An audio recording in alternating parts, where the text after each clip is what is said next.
Hello everyone. आज के इस वीडियो में कॉन्सेप्ट ऑफ ग्रोथ के बारे में चर्चा करेंगे। डेवलपमेंटल साइकोलॉजी में ग्रोथ और डेवलपमेंट बहुत इंपॉर्टेंट टॉपिक है। आज का ये वीडियो ग्रोथ से रिलेटेड है। ग्रोथ की जब हम बात करते हैं तो ग्रोथ एक क्वांटिटेटिव टर्म है जिसमें फिजिकल चेंज की बात करते हैं। बच्चों के शरीर की लंबाई, चौड़ाई, आकार, भार में परिवर्तन। ये ग्रोथ जो होता है वो पीरियड ऑफ ओवम से लेकर पीरियड ऑफ फिटस तक दिखता है।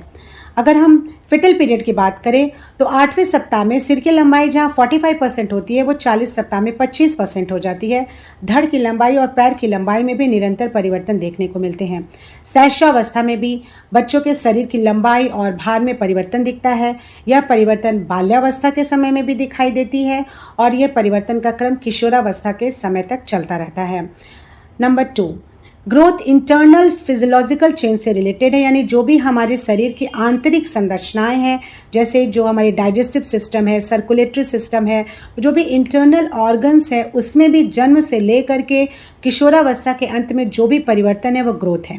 रिलेटेड विथ मैच्योरिटी, ग्रोथ क्या है? परिपक्वता से संबंधित है, मेजरेबल है, हम इसको माप सकते हैं, हाइट को, वेट को।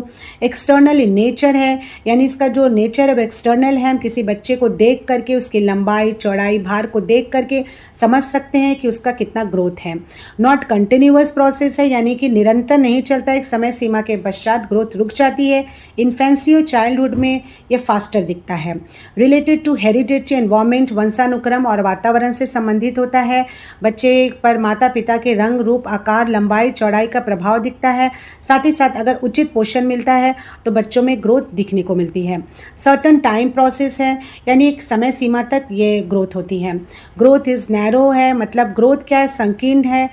ग्रोथ डेवलपमेंट का एक पार्ट है। ग्रोथ का प्रयोग सेलुलर मल्टीप्लिकेशन के लिए किया जाता है, यानी कोशिकाओं का विभाजन होता है और कोशिकाएं बनती हैं, ऊतकों और अंगों का निर्माण होता है, उसके आकार में परिवर्तन होता है।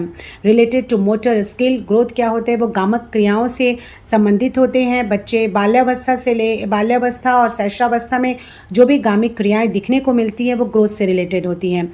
According to Hurlock, growth as a change in size, in proportion, disappearance of old features, acquisition of new ones, यानी कि वृद्धि क्या है? आकार में, अनुपात में परिवर्तन है, जिसमें पुरानी विशेषताएं लुप्त होती हैं और नई विशेषताएं देखने को मिलती हैं।